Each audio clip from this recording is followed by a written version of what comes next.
Mr. Johnson was just the substitute teacher who filled in when Mrs. Peterson was sick.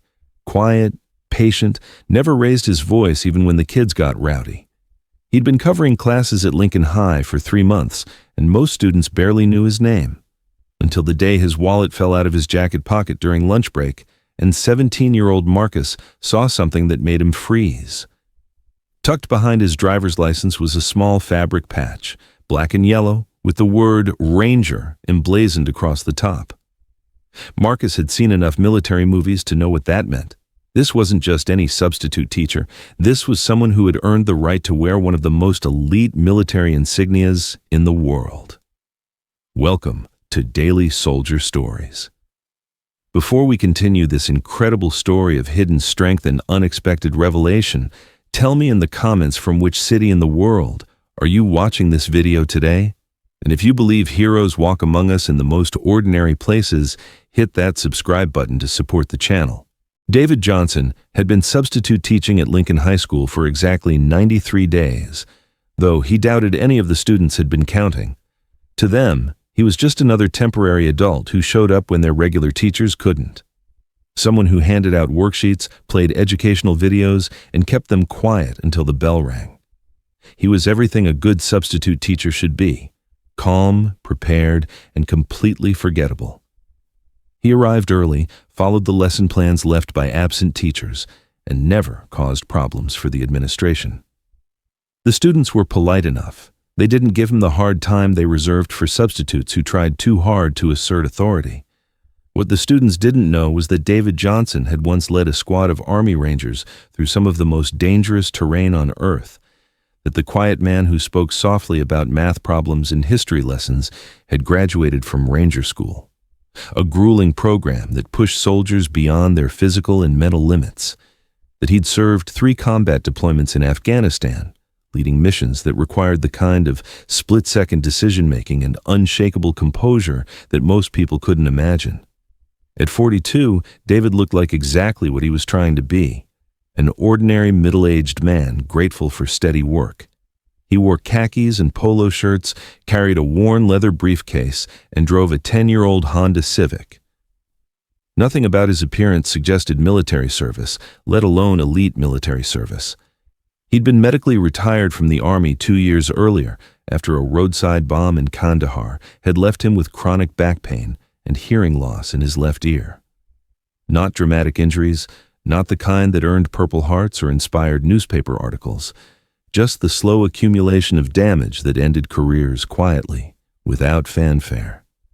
The Army had offered him a desk job, but David couldn't handle being a soldier who couldn't soldier. So he'd taken his pension and his GI Bill benefits and enrolled in an education program, thinking that teaching might give him the sense of purpose that civilian life had so far failed to provide. Substitute teaching wasn't his dream job, but it paid the bills while he worked toward his teaching certification. And there was something comforting about the routine of it, showing up each morning not knowing which classroom he'd be assigned to, adapting to different lesson plans, managing the controlled chaos of teenagers who thought they were more sophisticated than they actually were. Marcus Thompson was 17, a junior who spent most of his time thinking about basketball, video games, and trying to work up the courage to ask Sarah Martinez to prom. He wasn't particularly interested in his classes, wasn't headed for academic honors, and generally treated substitute teachers the same way he treated cafeteria workers and janitors, with polite indifference. But Marcus had one trait that set him apart from most of his classmates. He paid attention to details. Not academic details. His grades would attest to that, but human details. He noticed when teachers were having bad days, when classmates were struggling with problems at home, when something didn't quite fit the pattern. And there was something about Mr. Johnson that didn't quite fit. It wasn't anything obvious. The substitute teacher was soft-spoken, even-tempered, the kind of adult who never seemed to get frustrated, even when the class was being deliberately difficult. But Marcus had noticed the way Mr. Johnson carried himself: perfect posture, even when sitting, precise movements, an unconscious habit of scanning the room that reminded Marcus of his uncle, who'd been in the Marines. Marcus had also noticed that Mr. Johnson never seemed rattled by anything. When Tommy Rodriguez had his seizure in third period, most adults would have panicked. Mr. Johnson had calmly moved furniture away from Tommy, positioned him safely on his side, and quietly directed another student to call the nurse while he monitored Tommy's breathing and pulse. Not the frantic response of someone who'd never dealt with a medical emergency, but the controlled reaction of someone who'd been trained for crisis situations. These observations had been floating around in Marcus's subconscious for weeks, not quite forming a complete picture, but creating a sense that there was more to their substitute teacher than met the eye. The revelation came on a Tuesday, during lunch break. Mr. Johnson was sitting at the teacher's desk in room 204, grading papers while he ate a sandwich from a brown bag. Marcus had returned to grab his chemistry textbook when Mr. Johnson stood up quickly to help another student who'd spilled water all over her desk.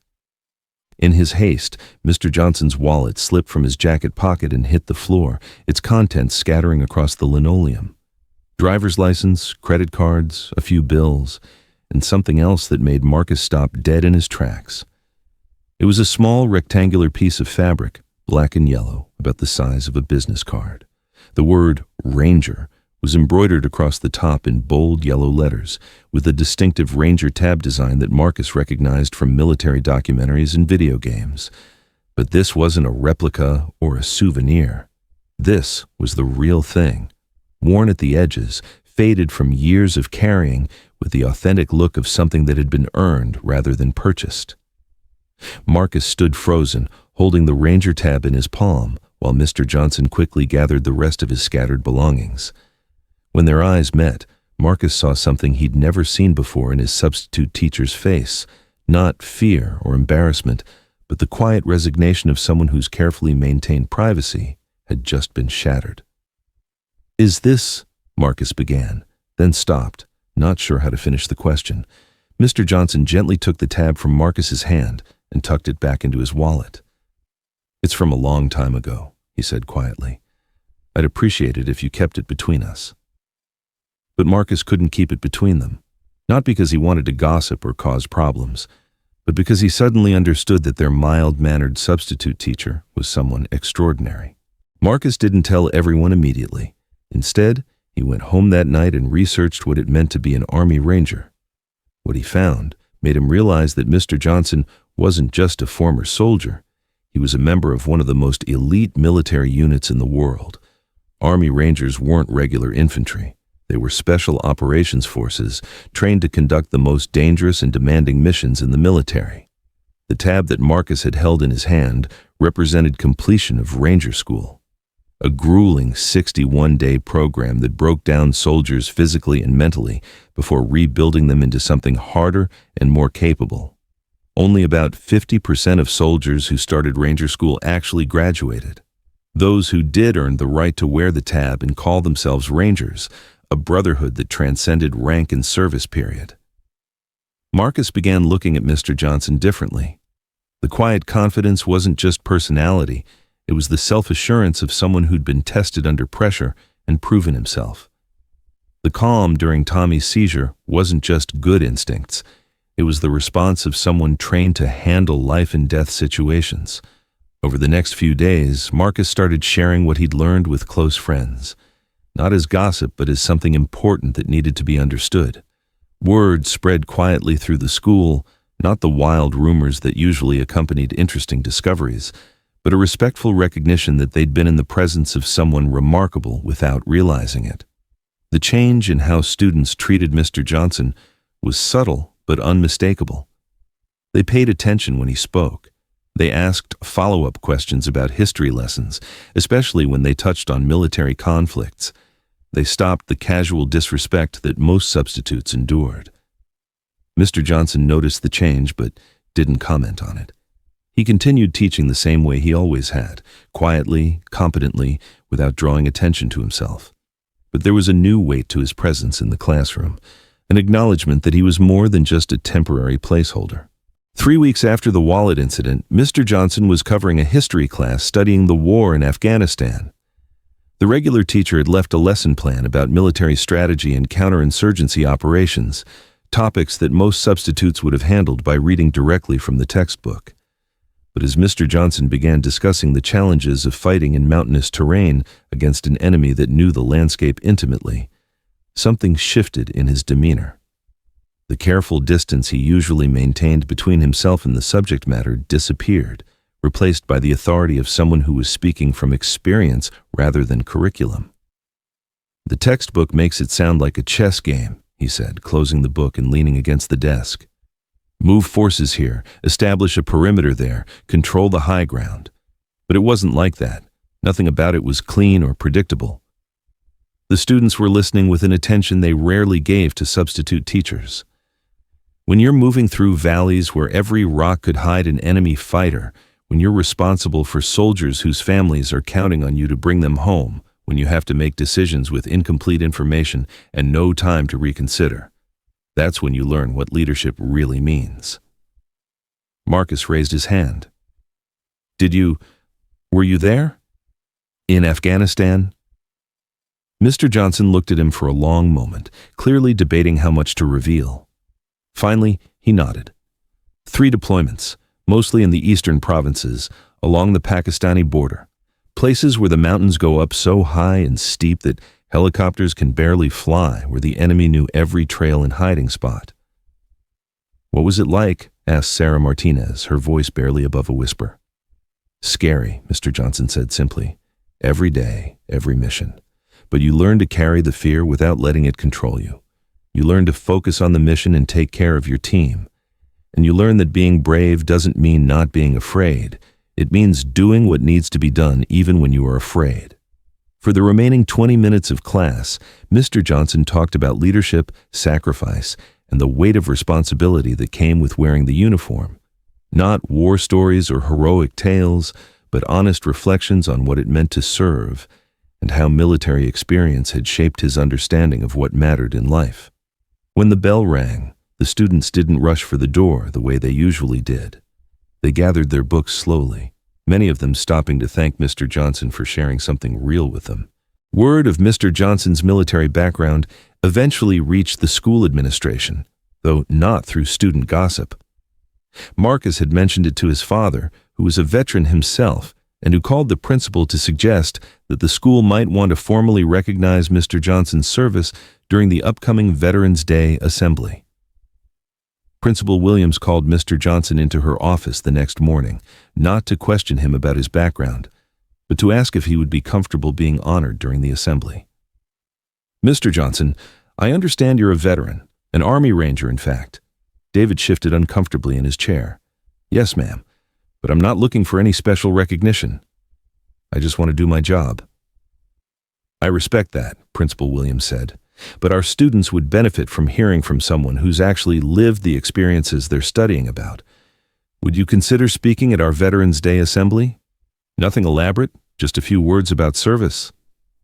David considered this. He'd spent months trying to blend in, to be invisible and unremarkable, but maybe Marcus's discovery had shown him that some things were worth being visible for.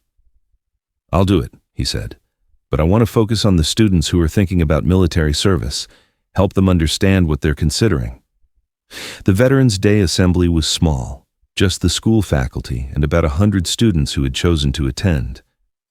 Mr. Johnson stood at the podium in the same khakis and polo shirt he wore every day, looking nervous for the first time since Marcus had known him.